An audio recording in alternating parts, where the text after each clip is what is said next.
Hello and welcome to the Football Influence, a show where we bring you exclusive insights and stories from the world of football as viewed by the professionals within the industry. Welcome to the channel. We're very excited to bring you this new show where we're mainly going to be aiming to bridge the gap between viewers, fans, and industry professionals. So, a brief introduction. My name is Hashem. I am a current football agent working in a Spanish-based agency called Antonio Lopez Management. And with me is my esteemed co-host, which at times will be my host with the different guests we're going to bring on, Louis. Hello, I'm Louis. Welcome to episode 1 of the show. Very excited to get this going with you, Hashem. So I'm currently working in team operations at youth national team level. So I've been with the FA for just over a year now, working with the French Federation as well. Been doing quite a few other things in the industry for the past year. So it's been a very exciting journey. And as I said, very excited to get this channel going, really. We've got some really good guests lined up and good objectives and goals for this channel. Very excited to bring this format. I think, trying to, as you said, bridge that gap between viewers, fans and industry professionals to kind of shed the light on a lot of roles that people may not be aware of, that, people may not have kind of encountered before. As this is the first episode of the show, I think we'd like to outline the reasons as to why we've decided to start this podcast. And Absolutely. I think as we are at this stage already, I think, Hashem, you'll probably agree with me. We've both already been lucky enough to meet quite a few people within the industry, working in, a variety of different roles that all have different profiles, different stories. And I think thanks to those, we've really been able to understand the unique elements within the industry. And it's shown us that reality of things that we may not have had before, just as, I guess, casual football fans, which we all started as. So we believe that digging into these roles and having a clearer picture of them will be able to shed the light, as I said, on these elements. And our main objective for this podcast is to bring these industry professionals on, have, meaningful conversations with them, get to know a bit more about their journey and about, how they got to where they are. And I think, to get us started for our viewers and listeners, I think based on your current role, you started touching upon it, Hashim, what are the main things you've learned from the people you've met? So obviously, we've known each other, just briefly to introduce people to how long we've known each other. We've known each other for, leading up to 2.5 years now, something like that, since our master's course started. So, in the brief time I've been working in this industry for leading up to 4 years now, around 4 years. So obviously the experience level is not as high as, some other people that have been professional players, for example, and transition into the agency world and have had vastly many more years of experience than me. But what I will say is one of the biggest things I've noticed since getting into this industry is how global it is, really. It's such a globalized industry where networking and meeting people from all over the world is really a fundamental part of the job. I think this relates specifically to the football agency role as well, because, there's some other roles within the industry that might rely on more localized networking and meeting people. Whereas with this one, you have to be meeting people from all different parts of the world. And that's, to be honest, quite enjoyable for me as a person who's, from an Iraqi background. I've been, growing up in Spain for many years, and in between Spain and England. So I've been exposed to, people from all over the world anyway. But further expanding that with this role has been amazing. But that does require a certain level of flexibility, of being, adjustable. Understanding the way different people work from around the world is also key in order to be successful dealing with this many people. So I feel like it teaches you a lot to be, meeting people from all over the world, not only in your profession, but also, socially and culturally, enhances a lot, in your own personality. So, I mean, that's for me sort of what my experience is right now. But for you, I mean, how did it really start for you, in your case? Yeah, I mean, so I was gonna go for the same question, because I think, we have got the different experiences and different backgrounds based on that, and I think that that's what makes it really interesting at this level. So yeah, I mean, for me, traditional kind of, pathway with school and education. So half French, half English. Lived in France most of my life, but also, been over in the UK for a few years as well. But in France, it is a different system whereby, you do choose between school and the rest. So I did have goals and ambitions to become an athlete at some point. That was maybe a I dream think of we all mine. did. But We all did there. yeah, yeah, no, absolutely. So not in football, because I can't kick a ball at all. But no, that was an idea, but I understood that wasn't for me. So transitioned into, just education. But I always knew that sport was going to be, my calling. Mainly football also. So started off very basically. I mean, I remember growing up that, summer transfer windows, I'd be following them quite avidly, and just, trying to understand things as best I could, at a young age, and trying to look at the ins and outs of deals and, transfers around Europe. And yeah, I really became obsessed with that, really, and started following, and then maybe looking at what clubs were actually trying to do with their identity, and just understanding things more and more. And so that led to an idea to do a master's course, which was extremely valuable. That was my first real kind of grounding moment, where I felt, that exposure was really interesting for me. First Yeah, time really talking to people from within the industry, yeah, meeting people, and getting to know things in a more kind of industry level detail, if that makes sense. Because yeah. you have ideas, you have, I guess, sketches in your head as to how things are done, but it's a completely different, kettle of fish when you actually hear it from people within the industry. So that was my first kind of realization moment. And it was a process building up to that, and I've been very lucky to be very active since then. So it's been a very busy year for me, as it is. So yeah, as I mentioned, with the FA, also working at startup level, in football performance and technology, which has been a very, very interesting journey, very engaging as well, in a complete different domain. So I think that's the main lesson I kind of remember from this stage, at least so far.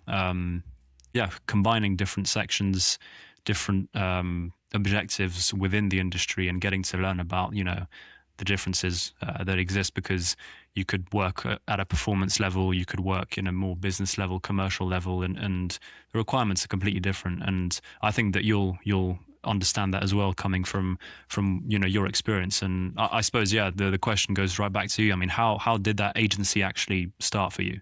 Yeah, I mean, I think we could say, as you can see, I mean, from what people are hearing from you, from your standpoint, you've been exposed to so many different elements of the industry. So in this brief amount of time that you've been working in it, to be honest, it seems like you've been exposed to so many different avenues that you can really, lead yourself down towards in the future. Mm. For me, it's been, just from the off, really, just starting within the football agency side of things. Again, similar to you, early years, it was sort of the transfers, the rumors, the business behind football. That was the main sort of interest for me. Again, like I said, the career path of a footballer was, discarded quite early. Let's put it like that. But yeah, just obviously, I'm sure a lot of people were really exposed to the business behind football through Football Manager, which was a big thing growing up. For me, it was more than just a game. It was sort of an outlook. It was understanding the industry. It was understanding, how deals operate and obviously it's a virtual, side of things, but it gives you that first initial exposure to what it actually is like, the different clauses within contracts. Now it's enhanced to the level where, you deal with agents directly and that sort of thing. So it is quite a developed, platform, but that was the first exposure I really had to the role and to the tasks that agents carry out. And since then, obviously for me, did an undergraduate in Surrey for business management and Spanish. And in my third year, I had the opportunity to work abroad. Now, for me, it was sort of just wanted to do anything really, just to start off in industry and work my way through. But football was always in the back of my mind, and I would always ask about it even when I was doing my placement year. So the opportunity presented itself through a mutual family contact who worked with Antonio. He's worked with him in the past, and he was very close friends with him. And he suggested the idea of me going over and working with him in Benidorm to start off, doing some admin, translation, that sort of side of things. Started off like that, obviously, in the first few months. Obviously, living there for a year wasn't the worst, as you can imagine. Good weather, very nice. and good people, good food. Yeah. So it was the adjusting stage was quite good, quite easy. But yeah, I mean, eventually, well, through my hard work, I mean, that's how I understood it, and my sort of persistence in being involved in in different rooms and different negotiations. Eventually, I was delegated more football agent tasks, and now, obviously, since I've been at the agency now, we've got a solid team of a few agents that I'm involved within. That we deal with all the players of our agency and collaborate with different agencies, for example, from across the world. So I think it's through the hard work and dedication really from the off of that placement year that I was able to sort of solidify this as a more of a long term job. So I know obviously this role is very international, especially my side in the agency, because I'm the second now English speaker, and the other one is hopefully going to be a guest that we're going to be bringing on very soon, which we'll mention at the end of the episode. But yeah, so from the language side, that's really been able to give me the platform in order to solidify my position in the agency. But as an international role, I'm sure mentioned briefly the stuff with the FA and the federations. You've worked at an international level as well, Louis. So although it's been a different journey to me, a lot of the skill sets you've required to work at, with internationals and people from all over the world is similar. So throughout this time in your various different roles that you briefly mentioned earlier, what has been the keys for you to understand the roles you're in and to develop yourself within what you're doing? Yeah, I think it's an interesting one. I mean, so we're both very lucky to have two languages plus. I think that is a huge advantage.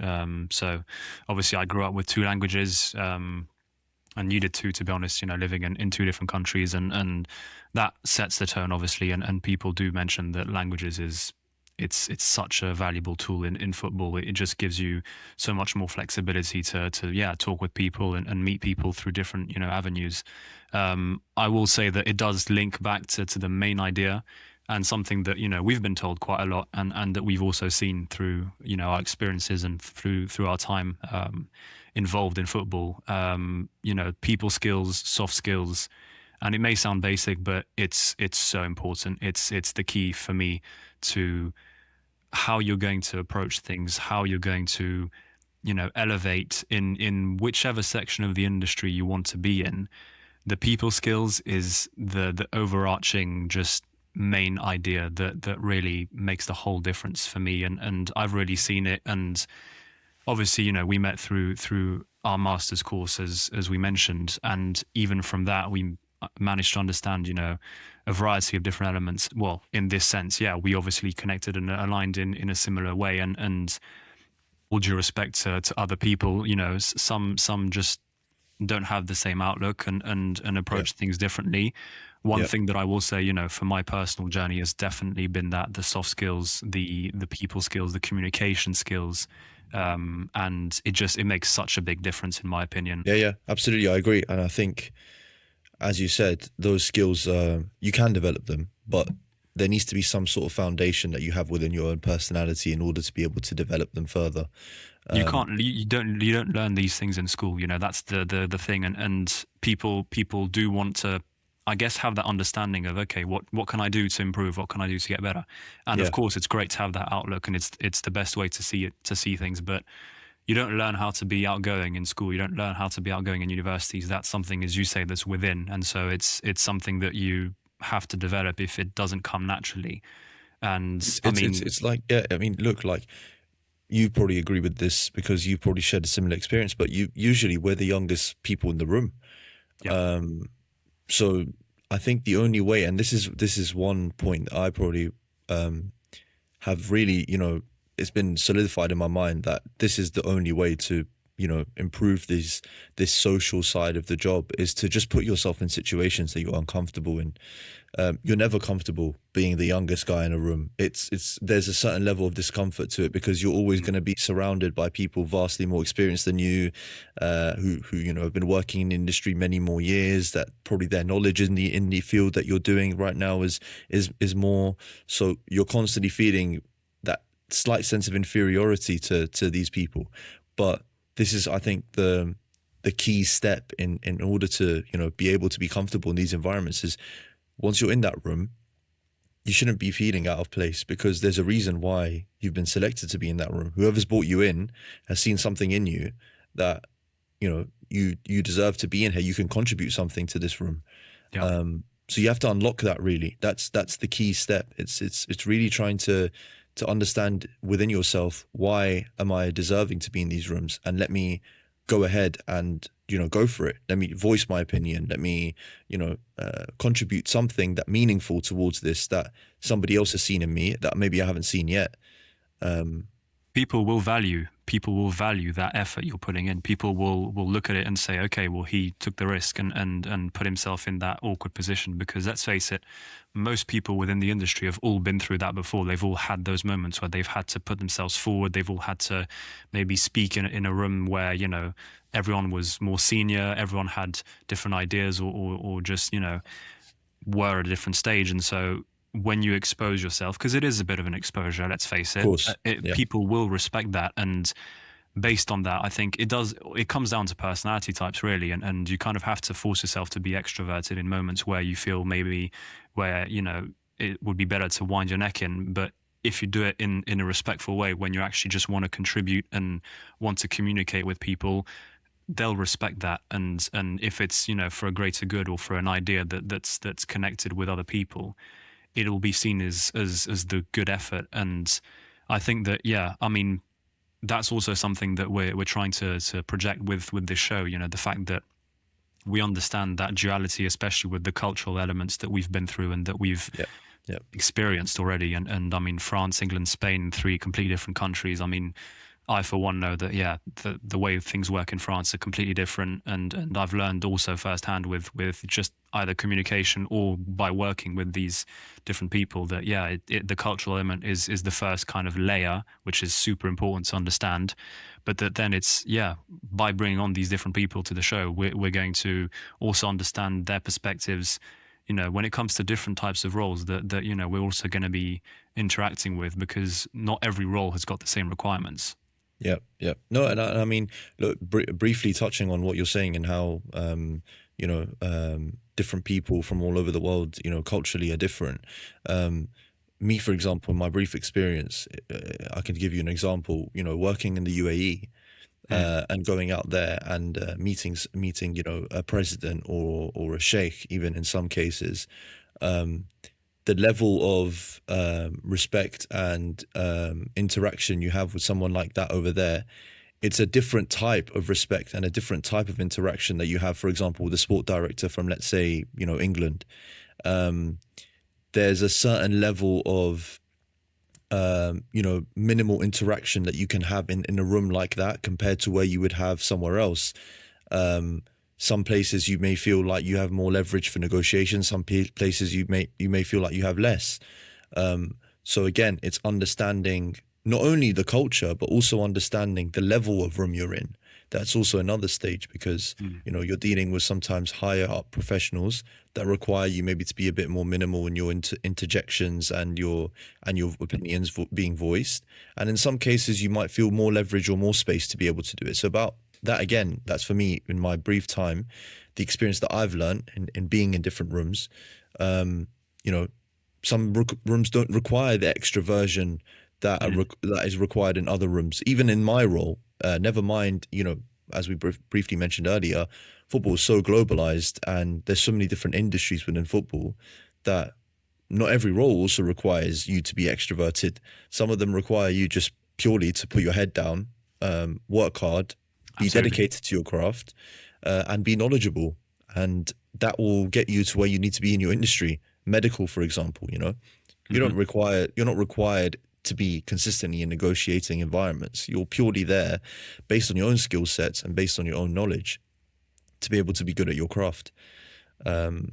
So yeah, I think this is, again, like you said earlier, the whole point of this podcast and why we're trying to put this forward is to be bringing in different sides of the industry, and understanding each role and understanding the skill sets required for each role that maybe could benefit someone listening to this that is interested in getting into football in some way, shape or form in their own speciality or in their own field. I want to know what it takes to sort of be successful. And that's why we're hopefully going to bring on people that, have had a certain level of success that can share their stories with us. Absolutely, and that's something that we're dedicated to bringing. Also for the variety, as you mentioned, the fact that it's not always the same story, it's not always the same advice, even, and that's also a key element that getting to know bits of advice and just, I guess, different perspectives, and that's what's really just amazing about this industry, because it's all over the news for all sorts of different reasons. It starts off with basic results, and then it goes into in depth with other issues that kind of concern it. It's a huge industry, and that's why we try to understand it as best we can. But you can't possibly stay on top of everything. So Yeah. by this mean, I think that our idea is get people on and have these conversations, and you're always going to learn something new, and that's the most powerful thing. I mean, knowledge is key, like in everything, but especially in this industry where if you don't kind of live those moments, if you're not exposed to it that much, there are some things that happen that you're just not aware of, because it's a daily thing. People are working long hours in every domain, especially we mentioned medical, mentioned agency, even the coaches, the boardrooms, like it spans across such a wide spectrum. And we're talking political as well. Political, exactly, it's a political exactly. vehicle now, and we'll touch on this now in a brief amount of time. But politics, football is a political vehicle nowadays. And the influence of football influences society on a political level as well. For example, which is the Super League, which I know you wanted to introduce. Yeah, absolutely. Yeah, it's I mean, as we were saying, it's such an influential game with those things, and transitions straight into the topic that we wanted to involve in today's show. Just have a conversation. I think also because it's quite timely in that sense. We saw last week that the project was officially called off after it had quietened down, obviously, quite a bit since its first kind of news outlet. But I think it's such an interesting one because last week Real Madrid, who were the last club hanging on to it, kind of involved, obviously, because of Florentino Perez, finally withdrew. So UEFA actually labelled it as being an agreement for the well-being of clubs as the main reason for that, which is an interesting comment. But I suppose where does this lead us to the future of the game, especially when it comes to just innovations and improvements to current competitions? I mean, what were your views on that? Yeah, I mean, look, I think it's probably in our lifetime since watching football, it's probably the most influential project that's been proposed since we've started watching the game. I mean, since the Champions League, we've not really seen a project being proposed that is so influential to the global industry of football. As you can see, when it initially was proposed, and it was, I'm sure you had the same level of shock as everybody else. It was just like you wake up one morning and it's like the whole football pyramid is collapsed, and like these clubs have all left their leagues and whatever, and like it was all done. It was all done basically. No one could do anything. So I remember, obviously the outrage from everyone, as we said, from your average fan to politicians. Everyone was speaking about it. Everyone, especially obviously we're from the UK. We're living in the UK. In this country, I remember Boris Johnson coming out and basically putting a blockade himself on the whole thing because of the repercussions it would have on the country's economics and everything like that, and because the people were outraged by it, and there were protests all over the world against it. But look, I think as we can see now, with UEFA changing the Champions League format, the Club World Cup being introduced, clearly a project like this has woken up some people in order to be able to, think about making some changes in football, and that football was maybe stagnating and needed some sort of development. Now, whether you agree that the Club World Cup or the new Champions League format is beneficial, and whether it's just another money-making side of the game, you have the Super League people, Super League founders trying to chase money, but then you also have, maybe you can say, the monopolies of UEFA and FIFA also then thinking, you know what, we want our share of the pie and let's make our own projects to basically get some of the money that was proposed from something like the Super League.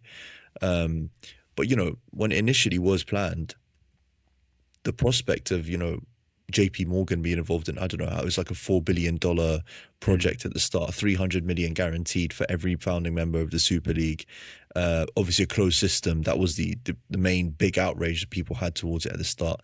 From the club standpoint, they were like, look, we're the guys bringing in all the money in the Champions League. Everyone watches the tournament for us, not for any other team.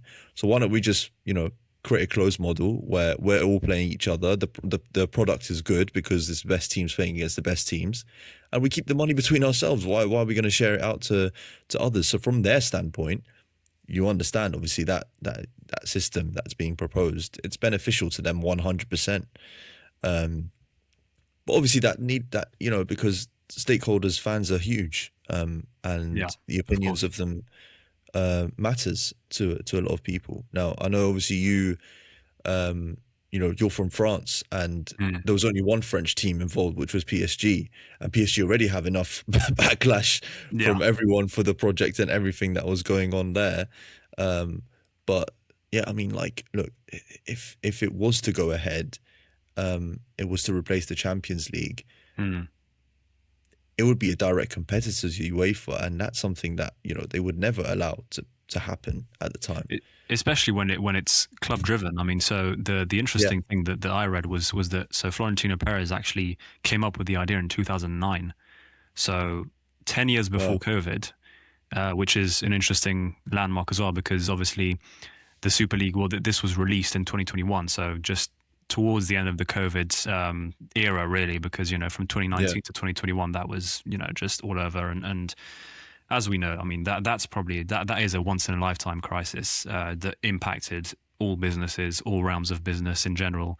I mean, European clubs lost approximately 4 billion euros in revenue due to COVID, which is colossal. I mean, it's unheard of. Yeah, that doesn't happen anywhere else. Yeah, I mean, with any other circumstance. Sorry. Yeah. Exactly, and the thing is, when you go through that era where it is, a year and a half, 2 years of struggle, and even when you're not looking at elite clubs in Europe, you're looking at lower league clubs in different competitions, just different countries. The amount of issues that it then created, and it also, unfortunately, also on the other side, it opened an avenue to new ways of funding, which created a further issue, obviously, when it comes to corruption issues in football, which is a different topic. But it in the 2019-20 season, the top leagues accounted for 60% of the total revenue in the European football market, which is just enormous, and you can't possibly compare that to anything else. And when you look at small clubs, obviously, unfortunately, filing for bankruptcy, things like that, and at the very top, there are these elements where you're trying to save a club, but you're also trying to save a business. And I guess my view on it is, on a business side, I do understand it. It is a multi-billion pound business, multiple of them, like just all over Europe, especially. So you have to understand that side of things, where football's become, as you say, a political driver, a commercial driver as well. These are brands at the end of the day, so they started off as working class teams, but they're now global brands that need sustainability and long-term planning. And I think that from that standpoint, you could understand that there was a necessity for these things. I do understand the fans' point of view, where, out of nowhere, you see your favorite club drop out of your favorite competition, or maybe the prospect of a new competition coming in, which is also down to maybe, I guess, habits, and the average fan is going to want to watch the Premier League on the weekend, and then the Champions League, midweek if your club's there. Changing that model, making it, as you said, it was 20 teams with 15 founding members immune to relegation. So you're basically creating a franchise. You're creating an NBA model, where what are the benefits to taking part, being 15th out of 20, but you're not going to get relegated. There won't be any repercussions and Yeah, you'll keep getting the same money. There are, limitations to it. And the closed model was that, that main issue. And yeah, as you mentioned as well, I think that you look at, further down the line, the first changes were made by UEFA then with the competitions, introduction of the Conference League, a new competition, which sort of became the new version of the old Europa League, if that makes sense, with accessibility for different teams across Europe and across countries that maybe never competed in Europe before. And I think yeah, it gives that yeah, opportunity, then therefore increasing the Europa League's level overall and closing off the Champions League, making it even more elite with more games, more, I guess, marquee games as well, if yeah, you could call it that. yeah, And it obviously, personally, I do like the new UEFA competitions. I do think that with the games and how the structure works, I think it is better. yeah. Um, but then, as you mentioned, also, last summer we see the new version of the Club World Cup, and that's come with a lot of backlash as well. I mean, Yeah. were you watching it this summer, the Club World Cup? I watched it, like I watched most of it, to be honest. I mean, um, purely from also just my job, Yeah, and of course. being wanted to be aware of the different players that were playing from, especially to be honest, for me it was very interesting to see how cross continents, how teams would fare. So from Mm, teams from Brazil playing against the European teams, which surprised a lot of people because there was a yeah. lot of surprise results from the Brazilian teams. The African teams, for example, how they would fare. Some of the Asian teams, like the Saudi Arabian Al Hilal game against Real Madrid, which I was very impressed by the level Mm, of the Al Hilal team. So there was some interesting elements to it. I understand, obviously, as a Premier League fan, for example, of most teams, it's not really going to be something that's going to be that interesting for you, or because at the end of the day, I think there was two Premier League clubs, which was Manchester City and Chelsea, I think, involved in it. correct. Yeah, I think so. Yeah, yeah. So there wasn't really that much. I mean, outside of that, there wasn't huge interest in this country for it. No. Sorry, but globally, I think you saw a lot of interest. There was obviously like loads of people from Africa, like the Al Ahly fans of Egypt. They were there, every game, packing out the stadiums there. The Brazilian fans were amazing. I guess for people outside of Europe, this was a big thing. And I think that was the main objective of it, was to bring in global audiences into watching football tournaments, to give these countries that are, not usually going to be seeing their teams playing competitive games against European teams, to be able to have that opportunity. And from that standpoint, you can understand why they did it. But in terms of a European interest in a competition like that, I think it's quite minimal. The main interest was the finances involved, Yeah. because the payout from the whole tournament as a first time tournament is unbelievable. Like, that's why I think a lot of teams took it a lot more seriously than probably some people labeling it a pre-season tournament. But for clubs, no, this was a serious thing, because the payout was even more than the Champions League in some cases. Absolutely, and I feel, I mean, that would be I guess my point of view as to the limitations, because on the financial level, it did just create a huge bubble that is just so new, but also very different to anything. And the thing is, so you look at it, 1 billion total, pool and pot, even if you want to call it that, and I mean, it was mentioned, from a few outlets that, yeah, 250 million to non-qualified teams. So you have to ask questions as to, so how does that work? How does the structure work? And how do you put it in place? And when you've got teams from literally New Zealand come into this competition, obviously traveling out and making the route out to the competition, and first time participation, and when they go back to their domestic league, and with all that financial pull, because even the participation would bring, I mean, just huge investment and external funding to I to, remember to the club. seeing it. I remember seeing it. Auckland Yeah. City, I think it was. Exactly. They made more than most teams that would qualify for the Champions League group stage. And And as you said, for someone from a country like that, that's like, I think it was 18 or 20 million that they made, or yeah, something like that. So for a country like that, that's like almost 5 to 10 years worth of revenues, like in one yeah, off tournament.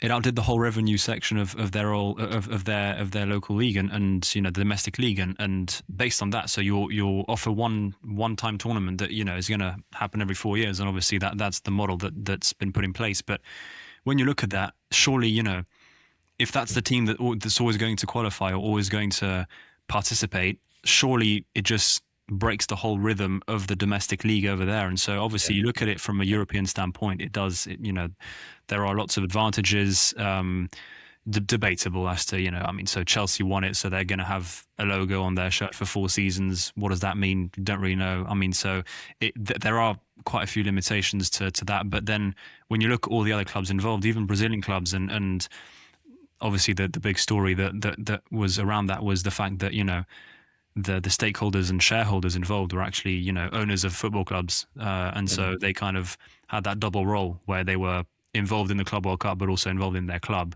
And so that was kind of an indirect link, which made it a bit, I guess, created a grey area, really, which when you look at it, obviously it's a new competition. FIFA want to be involved and want to obviously provide the competition and I guess improve on what already existed, because these models have been around, but the revamp based on, as we mentioned, the Super League, that was the initial kind of big idea.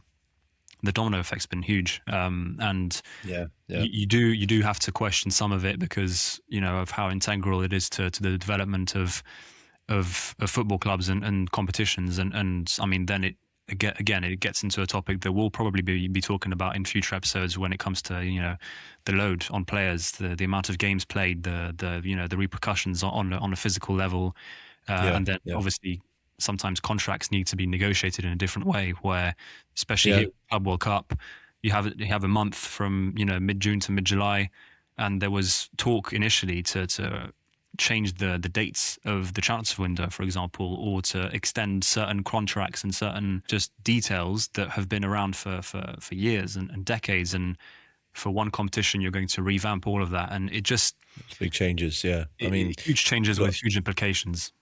I think, yeah. Look, I think everything you're saying is these are big disruptions to the industry. Like always when tournaments like this happen, or the Super League or the Club World Cup, they're always going to be big disruptors because they're a whole radical change to the whole system.